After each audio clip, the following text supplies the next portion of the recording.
Hello and welcome back to Path of Exile. This is a tier 16 carcass map where I am playing Purifying Flame Chieftain. I've done this build before. Essentially I did it in Ultimatum League, where I cared more about regen than damage. In this build I've gotten rid of my regen nodes and swapped them out for more damage. I've actually got enough regen to run Righteous Fire just for a damage increase. I don't always need it, but it's nice to have.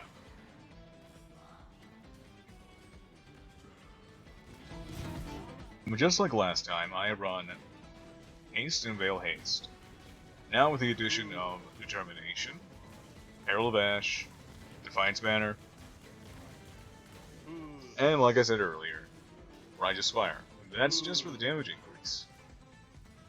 If I really need to survive better, I will use my Burning Flask and just turn it off. I don't use Vaal Righteous Fire just because it takes a little bit too much off, and generally I just kind of need more of my life there. I don't like sacrificing it that much, to be honest. More so out of preference.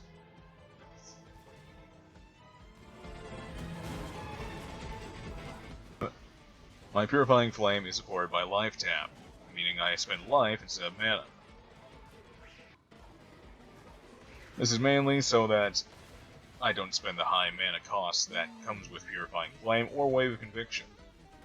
Both have a pretty high mana cost that I just can't go with without lifetap, because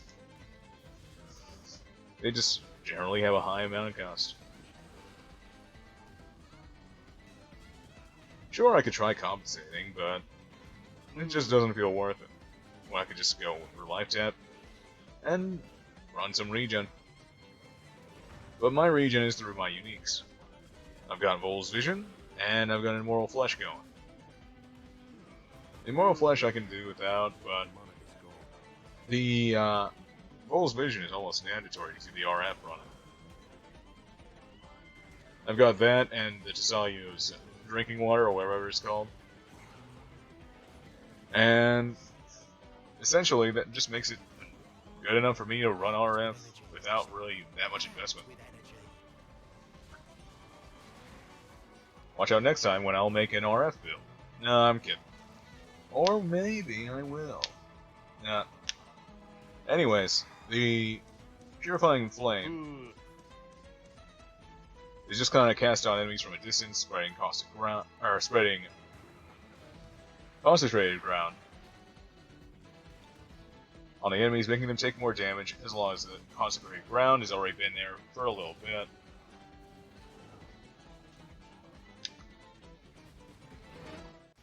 I'm overcapped on all my resists, and I do have almost fully capped my chaos resistance. Currently there is about 4.5k life on the build. I know it's not quite 5k, but I had to, well, get rid of a little to get a pretty significant amount of damage on the build. If I get it any higher than 90, I will be probably getting the life even higher. It's just at 4.5k right at the moment at 90. I may or may not keep playing this, but I probably will keep playing this. It is pretty enjoyable. Is it my most enjoyable build? No. Is it my most damaging build? No. Am I enjoying it? Yes.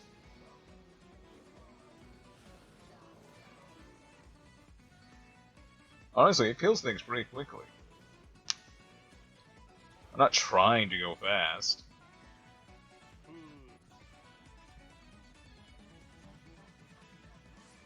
You might have seen that little moment right there where I lagged. That's because, well, I lagged. The game servers do lag from time to time. And sometimes the game just straight freezes.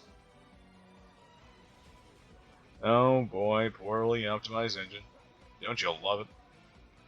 Anyways, the Purifying Flame build is one of my favorite ones that I've played.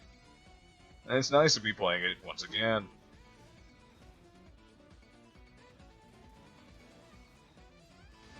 my main way of surviving is essentially I use Immortal Call to negate most of the damage that I take in, essentially reducing it to a certain point. I always have my endurance charges. Sometimes I get power charges. And the main thing that happens when I'm doing all the time is I'm regenerating my life. I essentially have around 1300 base. That's with RF on. Somewhere around 1200 with it off. And that's not for the total amount, that's just the base, those are just the base amounts.